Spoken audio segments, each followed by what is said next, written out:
US army का ये बहादुर soldier लड़ाई के दौरान दुश्मनों के इलाके में जाकर गिर जाता है और वो सभी दुश्मन उस सोल्जर को पकड़कर अलग अलग टाइप से टॉर्चर करते हैं। इस एडवेंचरस कहानी की शुरुआत होती है उस समय को दिखाते हुए जब यूएस मिलिट्री और कई सारे वियतनामी देशों के बीच जंग चल रही थी। ये लड़ाई इतनी ज्यादा बढ़ जाती है कि सभी को लगने लगा कि ये वर्ल्ड वॉर चालू होने का संकेत है। सभी बहुत ही ज्यादा डर गए थे और अपने घरों में छुप कर रहे थे। आसमान में तो हर समय मिलिट्री के विमान दिखाई देते जो कि एक दूसरे पर हमला करने पर तुले रहे थे। ये समय बहुत ही ज्यादा क्रिटिकल हो चुका था क्योंकि यूएस मिलिट्री के पास काफी ज्यादा सोल्जर्स होते हैं और वो अगर चाहे तो वियतनामी देशों को एक ही बार में खत्म कर दें, लेकिन वो सब भी खुद ही कंफर्म नहीं कर पाते कि इसमें गलती किसकी है, इन चीजों को किया क्यों जा रहा है और आखिरकार वियतनाम के खिलाफ ये जंग लड़ी क्यों जा रही है। फिलहाल के लिए यहाँ पर कई सोल्जर्स की टीम को रेडी किया गया वियतनाम की एक पोर्शन पर हमला करने के लिए। उन्हीं सभी सोल्जर्स में से डैंगलर नाम का एक आदमी होता है जो कि पायलट था। उसे मिलिट्री प्लेन उड़ाना बहुत ही ज्यादा पसंद होता है। फिलहाल तो वो अपने कमांडर द्वारा दिए गए सारे इंस्ट्रक्शंस को फॉलो करता है और मिलिट्री प्लेन उड़ाते हुए उस जगह पर आ जाता है जहां उसे हमला करना था।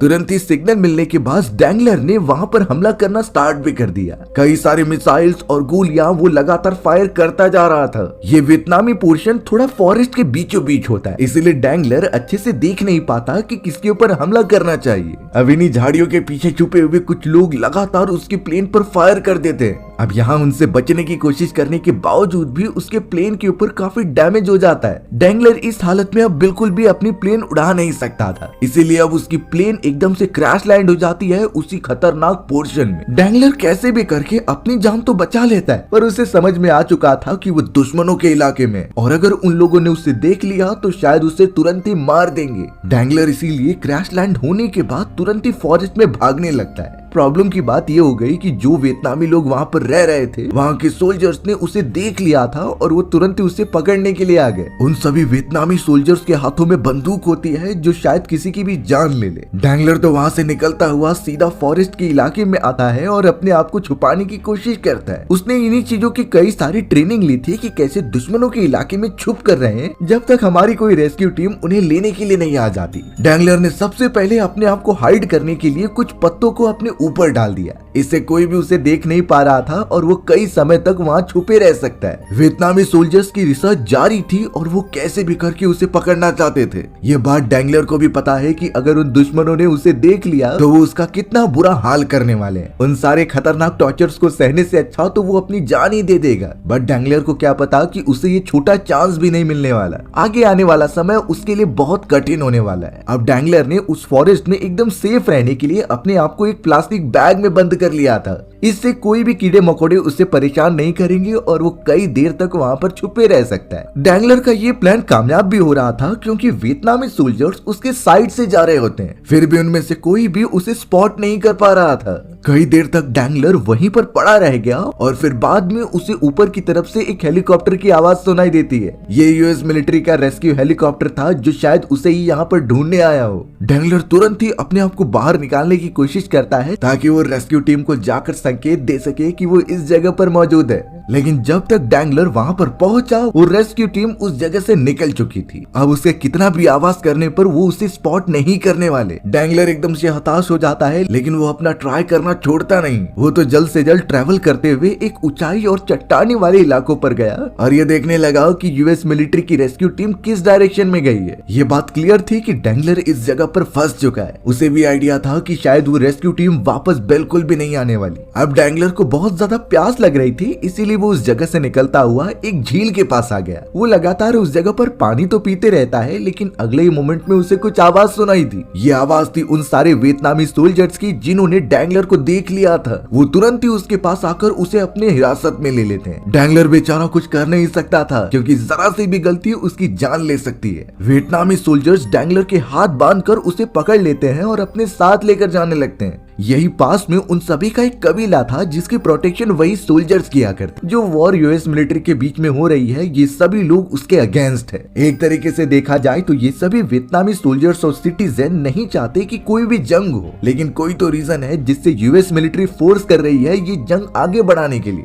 फिलहाल तो डैंगलर एक बंदी बन चुका था और उसे बहुत ही बेरहमी तरीके से कबीले में लाया जाता है। ऐसा लग रहा था कि डैंगलर ने एक बहुत ही बड़ा गुनाह कर दिया है, इसकी सजा तो उसे मिलकर रहेगी और ये सब तो लेवल 1 भी नहीं है। ऐसे ही कई सारे लेवल पर उसे तकलीफ दी जाएगी और पता नहीं वो उसे एंड तक सह भी पाएगा कि नहीं। वियतनाम के कई सारे सोल्जर्स डैंगलर को कबीले में लाकर उसे बांध देते हैं। जमीन पर उसे लिटा दिया गया, पर डैंगलर उनसे बातचीत करने की कोशिश कर रहा था कि मैं यहाँ पर बिल्कुल भी लड़ाई करने नहीं आया हूँ। वो इस जगह से सिर्फ प्लेन लेकर गुजर रहा था, लेकिन यहाँ उन सारे वियतनामी सोल्जर्स को इंग्लिश बिल्कुल भी नहीं आती थी। वही हालत डैंगलर की होती है क्योंकि उसे वियतनामी भाषा नहीं आती थी। अब उनके बीच कम्युनिकेशन बिल्कुल भी नहीं हो पा रहा था, तो उन वियतनामी सोल्जर्स ने अपने एक ऑफिसर के पास उसे ले जाने का डिसाइड किया। जल्द से जल्द डैंगलर को उनके एक ऑफिसर के सामने रख दिया जाता है और उस ऑफिसर को इंग्लिश आती थी, तो दोनों कम्युनिकेट करने लगते हैं। ऑफिसर ने सबसे पहले डैंगलर से सारी इन्फॉर्मेशन ली कि वो किस रीजन से आता है और यूएस मिलिट्री ने उसे किस मिशन के लिए भेजा है। शुरुआत में डैंगलर उन्हें ट्रिक करना चाहता था, ये बताकर कि वो यूएस से बिलोंग नहीं करता, वो तो किसी और कंट्री से आया है और सिर्फ कुछ पैसों की वजह से यूएस मिलिट्री के लिए काम करता है। लेकिन जब बाद में वो ऑफिसर उससे और ज्यादा सच्चाई पूछने लगा तो डैंगलर बिल्कुल भी झूठ नहीं बोल पाया। वो सब बता देता है कि वो यूएस मिलिट्री के लिए काम करता है और शुरुआत से ही वो यूएस में रहता था। उसे प्लेन चलाना बचपन से पसंद था। वो तो खुद एरोप्लेन्स का पायलट बनना चाहता था, लेकिन वो पॉसिबल ना होने के कारण वो यूएस मिलिट्री में आ गया। डैंगलर ने तो सोचा था कि वो यूएस मिलिट्री की प्लेन्स बड़े आराम से उड़ाकर अपना सपना पूरा करेगा, पर उसे बिल्कुल अंदाजा नहीं कि एक सिचुएशन ऐसी भी आएगी कि वो लड़ाई के दौरान दुश्मनों के एरिया में जाकर इतनी बुरी तरीके से फंस जाए। अब वो ऑफिसर डैंगलर को एक पेपर के ऊपर सिग्नेचर करने के लिए देता है। इसमें साफ लिखा था कि सारी प्रोसेस में यूएस मिलिट्री की ही गलती है। वो चाहते हैं कि वियतनामी सोल्जर्स इसमें शामिल हों और एक दूसरे से लड़ाई करें। पूरे प्रोसेस में यूएस मिलिट्री की ही गलती थी। अब एक तरीके से इसके ऊपर सिग्नेचर करना मतलब यूएस मिलिट्री को बहुत ही ज्यादा नीचा दिखाना था। इसीलिए अब डैंगलर ने इन सारी चीजों को एकदम से मना कर दिया। वो ऑफिसर और वियतनामी सोल्जर इससे बहुत ज्यादा गुस्सा हो जाते हैं। इसीलिए अब सोल्जर्स डैंगलर को लेकर वापस उस कबीले में आ गए और अब स्टार्ट होती है उसे तकलीफ देना अलग अलग लेवल की। शुरुआत में डैंगलर का पैर एक रस्सी से बफेलो से बांध दिया गया और अब वो बफेलो पूरे विलेज में घूमते हुए उसे घसीटते हुए लेकर जा रही थी। सारे वियतनामी सोल्जर्स और सिटीजन उसका मजाक उड़ाते हैं और उसके ऊपर काली फेंकते हैं। डैंगलर को इस प्रोसेस में बहुत ज्यादा तकलीफ हो रही थी, लेकिन ये सारी चीजें तो सिर्फ शुरुआत है। पूरे विलेज में घुमाने के बाद आखिरकार वो उसे पकड़कर पानी के अंदर डाल देते हैं और ऊपर से उसका मुंह पूरी तरीके से अंदर ढकेलते रहते ताकि वो सांस ना ले पाए। बहुत देर तक ये सारी चीजें कंटिन्यू होते रहती हैं। अब डैंगलर को इतना ज्यादा तकलीफ देने के बाद वो सभी उसे एक ऐसी जगह पर ट्रांसफर कर देते हैं जहाँ उसी की तरह कई सारे लोगों को बंदी बनाकर रखा गया था। डैंगलर जब उठता है तो उसे पता चला कि वहाँ पर कई सारे यूएस मिलिट्री के सोल्जर्स मौजूद हैं। उन्हीं में से दो लोग जिनका नाम जीन और बैन था वो भी मौजूद थे। बात करने पर डैंगलर को पता चला कि वो सभी यहाँ पर 2 साल से भी ज्यादा समय के लिए रहे हैं और जब भी उन्होंने भागने की कोशिश की है तो कामयाब ही नहीं हो पाए। लेकिन डैंगलर इतने समय तक यहाँ पर नहीं रुक सकता था। उसे कैसे भी करके निकलना है और अपनी जिंदगी जीनी है।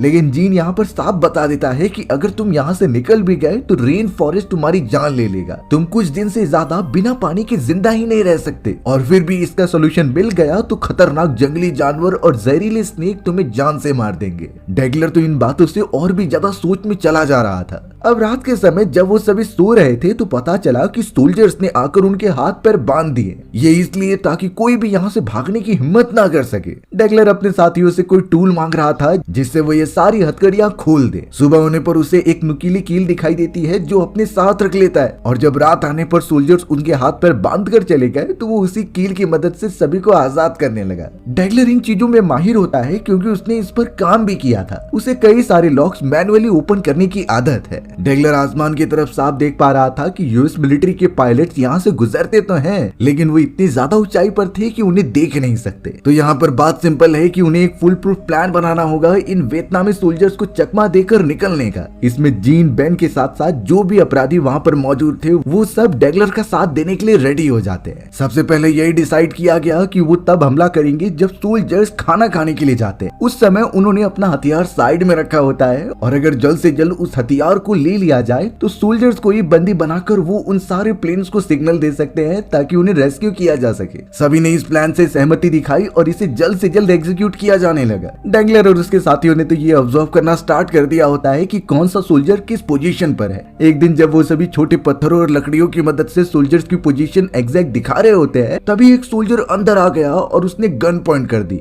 लेकिन डैंगलर ने उसे ये दिखाया कि ये तो सिर्फ वो एंटरटेनमेंट के लिए गेम खेल रहे हैं। उस सोल्जर को भरोसा हो जाता है और वो वहाँ से निकलकर अपने काम पे चला गया। रात होने पर चोरी चुपके डैंगलर वहाँ से निकलता है और उस बांस के बेड़े को निकालते हुए ये दिखाता है कि वो यहाँ से निकल सकते हैं। उसने उस पूरे रूट को एकदम एग्जैक्ट याद कर लिया था और वापस अपने साथियों के पास आकर कहता है कि हम इस डेट को वहाँ से निकलेंगे। ये इसलिए भी जरूरी था क्योंकि अब वहाँ पर रिसोर्सेस खत्म होने लगे थे। उन सारे सोल्जर्स को खुद खाना नहीं मिल पा रहा था तो वो इन सारे कैदियों को क्या देंगे। डैंगलर और उसके साथियों को तो कीड़े मकोड़े खाने के लिए मिलते थे, मजबूरी में उन्हें खाना भी पड़ता। अब एक दिन कई सारे सोल्जर्स किचन में जाकर डिस्कशन करने लगते हैं, इसीलिए सभी उसे ध्यान से सुनने लगे। अच्छी बात होती है कि डैंगलर की टीम में एक ऐसा आदमी था जो वियतनामी भाषा समझता है। उसने जब लगातार सुना तो वो पूरी तरीके से चौंक गया। वो सभी को आकर बताता है कि ये सोल्जर्स काफी डिस्कशन कर रहे हैं अपने रिसोर्सेज पर। यूएस मिलिट्री के लगातार हमला करने के कारण वो फसल नहीं उगा पा रहे, जिससे कि रिसोर्सेज की कमी ऑब्वियसली हो चुकी है और उन्होंने ये भी डिसाइड किया है कि वो हम सभी अपराधियों को जान से मार देंगे। उनका प्लान है कि वो हमें फॉरेस्ट में लेकर जाएंगे और फिर गोली मारकर ये कहेंगे कि वो सभी भागने की कोशिश कर रहे थे।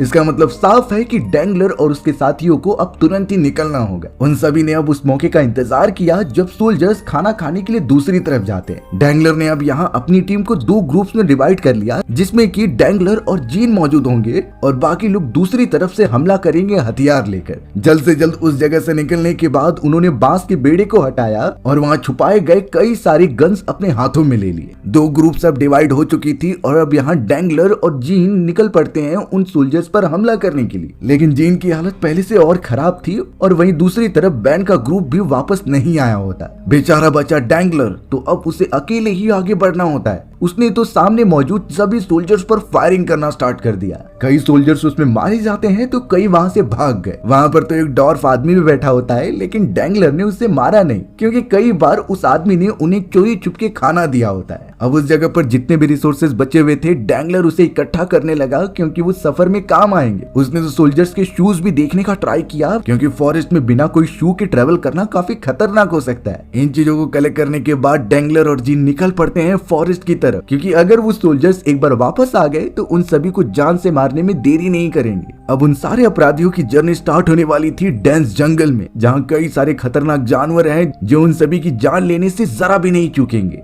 डैंगलर और बैन तो कुछ हथियारों को लेकर सीधा फॉरेस्ट वाले इलाके के एक गुफा में पहुंचते हैं और वो पूरी तरीके से शॉक हो गए थे क्योंकि उनकी दूसरी टीम उस जगह पर पहले से मौजूद थी। बात ये थी कि डैंगलर ने जो दूसरी टीम बनाई थी और उसके अंदर पूरे 4 मेंबर्स थे, वो प्लान में शामिल होने के बजाय अपनी जान बचाकर वहां से भाग गए। जितने भी रिसोर्सेस उनके पास जमा हुए वो उसे अपने साथ रखना चाहते थे। इस बात से डैंगलर जीन के ऊपर बहुत गुस्सा हो रहा होता है क्योंकि उनकी जान भी जा सकती थी। उन्होंने सिर्फ अपने बारे में सोचा और बाकियों को खतरे में डाल दिया। डैंगलर ये भी नोटिस करता है कि जीन के पास कई सारे रिसोर्सेस हैं, यहाँ तक कि उन लोगों ने तो उनकी भी रिसोर्सेस अपने पास रख लिए थे, जूतों से लेकर कई सारे गन्स। जीन तो ये कहने लगता है कि तुम्हारे सारे शूज वो तीसरा वाला मेंबर लेकर चला गया है जो उनके साथ नहीं है। उसे लगा कि वो यहाँ से भाग सकता है तो वो अकेले ही निकल गया। डैंगलर बहुत गुस्से में था, लेकिन ये पूरा प्रोसेस शांति से करने वाला है, इसीलिए अब उसने जीन से वो चाकू मांगा और उसके बदले उसने गन के कई सारे बुलेट्स दी। दोनों के बीच में समझौता हो गया और फिर भी डैंगलर ने उन्हें अपने साथ आने के लिए कहा। लेकिन जीन के साथ जो 2 साथी मौजूद थे उन्होंने फॉरेस्ट की दूसरी तरफ जाने का डिसाइड किया था, इसीलिए अब कोई रास्ता ना होने के कारण डैंगलर सीधा बैन के साथ अपने रास्ते पर निकल पड़ता है, वो भी फॉरेस्ट के एकदम अंदरूनी वाले हिस्से की तरफ। पता नहीं दोनों में से कौन सा रास्ता सही होगा, लेकिन अब उन्हें आगे बढ़ते ही रहना है क्योंकि सोल्जर्स कभी भी उन्हें ढूंढने के लिए यहाँ पर पहुंच सकते हैं। डैंगलर को साफ पता था कि यही डायरेक्शन सबसे बेस्ट होगी क्योंकि यहाँ से आगे बढ़ने पर वो थाईलैंड वाले रास्ते पर पहुंच सकते थे। ऑब्वियस बात थी कि वो एक सोल्जर होता है और उसे कई डायरेक्शन के बारे में नॉलेज थी।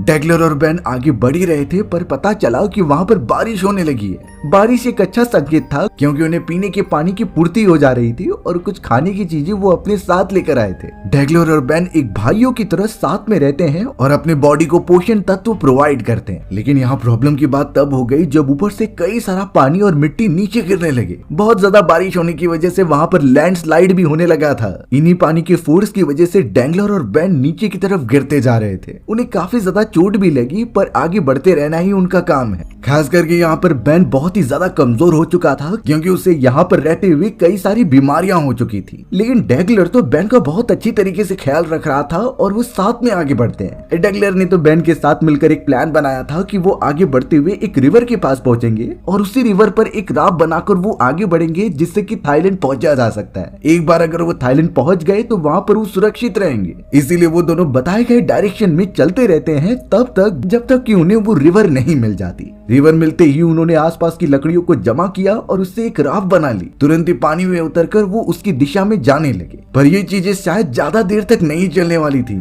क्योंकि पानी का बहाव हमेशा स्टिल नहीं रहता। आगे चलने पर कई सारी चट्टानें और पानी इतनी स्पीड हो गई थी कि उनकी राफ्ट भी टूट जाती है। बेचारे दोनों पानी में गिरने की वजह से काफी चोटिल हो जाते हैं, इसीलिए साइड वाले इलाके में चले गए। अब तो उनके पास रिसोर्सेज भी खत्म होने वाले हैं और बिना जूतों के ट्रेवल करना तो फॉरेस्ट में बहुत ही खतरनाक है। उनके पैर पूरी तरीके से छिल चुके हैं पत्थरों से। डेगलर को थोड़ा सा सर्च करने पर एक कटा हुआ जूता मिला जिसे कि वो बेन को दे देता है, यानी बेन उस पैर में पहन ले जिसमें उसकी सबसे ज्यादा चोट लगी हुई है। पर ऑब्वियस बात थी कि उनके सभी पैरों में चोट लगे हुए थे। नेचर भी उनके साथ कम खिलवाड़ नहीं कर रही थी। उनके बॉडी पर कई सारे लीचेस चिपक जाते हैं जो उनका ब्लड पी रहे थे। फिर भी इन चीजों के बावजूद उन्हें चलते रहना होगा अपनी डेस्टिनेशन तक पहुंचने के लिए। एक समय पर तो बेन की हिम्मत एकदम से जवाब दे गई थी और वो कहता है कि मुझसे नहीं हो पाएगा। उसने तो डेगलर को ही अकेले जाने के लिए कहा, पर डेगलर उसे छोड़ता नहीं और ट्रैवल करते हुए वो दोनों एक ऐसी जगह पर पहुंचते हैं जो इससे पहले एक गाँव हुआ करता था। लेकिन फिलहाल वहाँ जितने भी घर होते हैं वो सब पेड़ पौधों में ढक गए थे।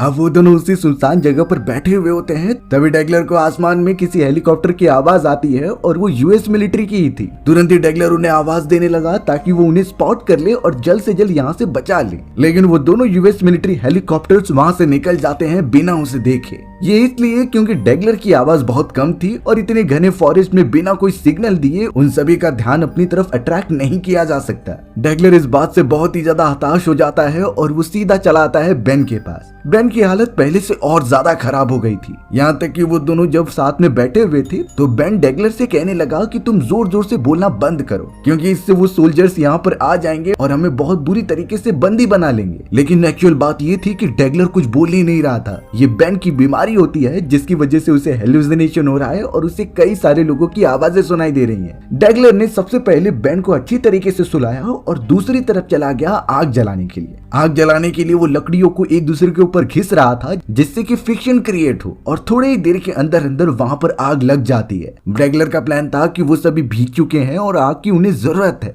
लेकिन इस आग का यूज वो सिग्नल के तौर पर भी करना चाहता था। यानी कि डेगलर ने सूखे पत्तों के ऊपर आग लगा दी और वो जो घर पूरी तरीके से बेकार हो चुके थे उन्हें भी पूरी तरीके से जला दिया। धीरे धीरे आग बढ़ती गई और जैसे ही कुछ समय बाद यूएस मिलिट्री के हेलीकॉप्टर्स वहां से गुजरते हैं तो उन्होंने जलती हुई आग को वहां पर देख लिया था। डेगलर नीचे से खड़े होकर उन्हें हाथ दिखाता रहता है ताकि वो मदद करने आ जाए, लेकिन पता नहीं क्यों वो यूएस मिलिट्री हेलीकॉप्टर्स उनके ऊपर फायर करने लगते हैं। उन सभी सोल्जर्स को लग रहा था कि ये वियतनामी लोग हैं जो उनके ऊपर हमला करने की ट्रिक प्लान कर रहे हैं। इसी वजह से वो सोल्जर्स डेगलर पर ही फायरिंग करते हैं। डेगलर कैसे भी करके वहां से बच रहा था। वो तो सोल्जर्स के ऊपर चिल्लाता भी है कि मैं तुम्हारा ही आदमी हूँ, फिर तुम सब मुझ पर क्यों वार कर रहे हो। पर उसकी आवाज बहुत स्लो होती है जिससे कि हेलीकॉप्टर वाले सुन नहीं पा रहे थे। दोनों ही हेलीकॉप्टर्स फायरिंग करते हुए वहां से अब निकल जाते हैं। बेचारे डेगलर और बेन इतनी कोशिश करने के बावजूद भी उनकी हेल्प करने कोई नहीं आ रहा था। यहाँ तक कि डेगलर के लोगों ने जाने अनजाने में उसे मारने की कोशिश की है।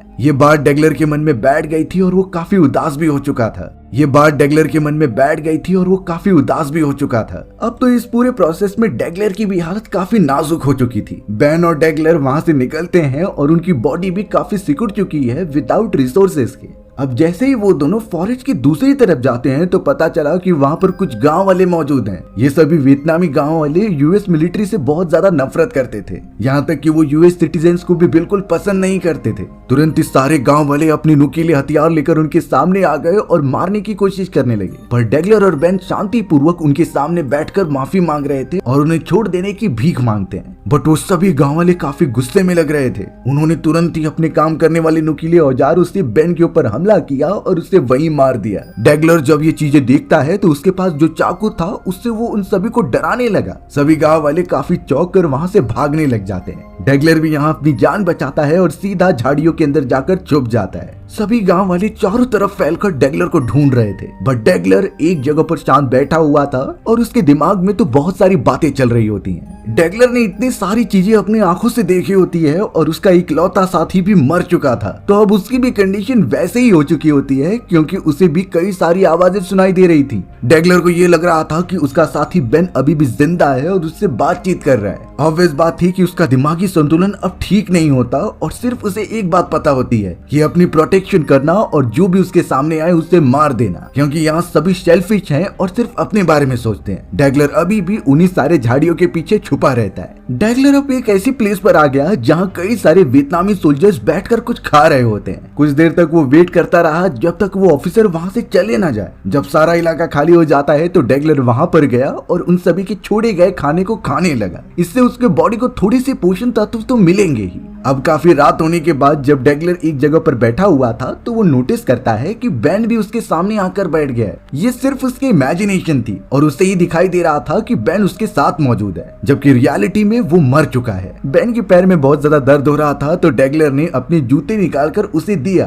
पर रियलिटी उसे साफ दिखती है कि वहाँ पर बेन मौजूद ही नहीं है। वो हेलुसिनेट कर रहा है और उसका दिमागी संतुलन ठीक नहीं है। डेगलर ने उस जगह पर कई दिन इस तरीके से ही बिता दिए और वो पूरी तरीके से एक आदिवासी बन चुका था। उसे पता है कि कैसे सरवाइव करना है नेचर द्वारा प्रोवाइड की गई चीजों के ऊपर। साथ ही साथ उसे अपनी जान बचानी थी गांव वालों और सोल्जर से। अब सुबह होने पर डेगलर ट्रेवल करता हुआ एक पानी वाले इलाके में आता है। उस जगह पर उसने सबसे पहले एक सांप को देखा जिसे वो तुरंत ही काट कर खाने लगा। यानी उससे उसकी कंडीशन का पता लगाया जा सकता है कि उसे कितनी ज्यादा रिसोर्सेज की जरूरत है। अक्सर पानी वाले सांप बिल्कुल भी जहरीले नहीं होते। अगर कभी हमें पानी वाला सांप काट भी ले तो इससे हमें टेंशन लेने की कोई जरूरत नहीं, क्योंकि उनमें 1% भी जहर नहीं होता। तो इसे मार कर खाना भी सबसे सेफेस्ट ऑप्शन है, क्योंकि उनकी बॉडी को खाने पर कई सारी प्रोटीन्स मिलते हैं। डेगलर भी लगातार यही कर तो रहा था, लेकिन ऊपर की तरफ उसे फिर आवाज आने लगी। ये एक मिलिट्री हेलीकॉप्टर थी जो उसकी तरफ बढ़ रही होती है। डेगलर ने ये मौका देखकर जोर जोर से चिल्लाना स्टार्ट कर दिया और कई बड़े बड़े पत्तों को हिलाकर दिखा रहा था कि वो यहाँ पर मौजूद है और वो जल्द से जल्द आ जाए। लकीली इस बार उन सारे यूएस मिलिट्री वालों ने उसे स्पॉट कर लिया होता है। जल्द से जल्द वो अपनी हेलीकॉप्टर उसके एकदम ऊपर लेकर आते हैं और एक रस्सी फेंकते हैं ताकि डेगलर उसे पकड़कर उनके पास आ जाए। डेगलर इस बात से बहुत ज्यादा खुश हो गया। उसने सबसे पहले थोड़ी सी शांति बरती और फिर रस्सी को पकड़कर ऊपर जाने लगा।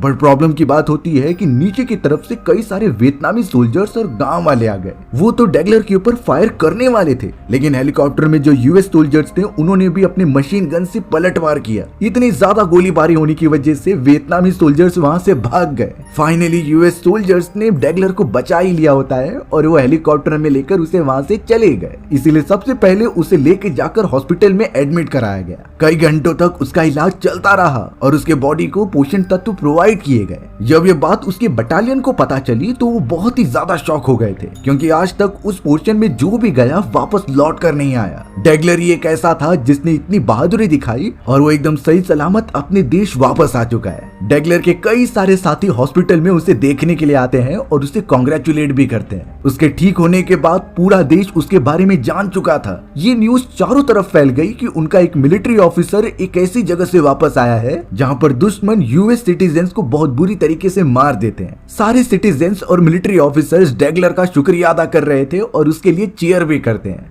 अपनी इस बहादुरी के कारण डेगलर पूरे देश में फेमस हो चुका था। उसे वो रिकॉग्निशन मिलने लगी थी जो उसने कभी एक्सपेक्ट भी नहीं की होती। एक समय पे उसकी जान इतनी ज्यादा खतरे में थी। आज वो एक सेलिब्रिटी बन चुका है जो लोगों के दिलों पर राज कर रहा है। तो हमारी भी कहानी इस तरीके से यहीं पर खत्म हो जाती है। सो व्यूअर्स, आपको ये स्टोरी कैसी लगी कमेंट सेक्शन में बताना भूलना मत। और अगर आपको मेरा एक्सप्लेनेशन 1% भी अच्छा लगा होगा ना, तो वीडियो को लाइक एंड चैनल को सब्सक्राइब जरूर कर देना। मिलते हैं इस तरीके की मजेदार वीडियोस में, तब तक के लिए बाय बाय।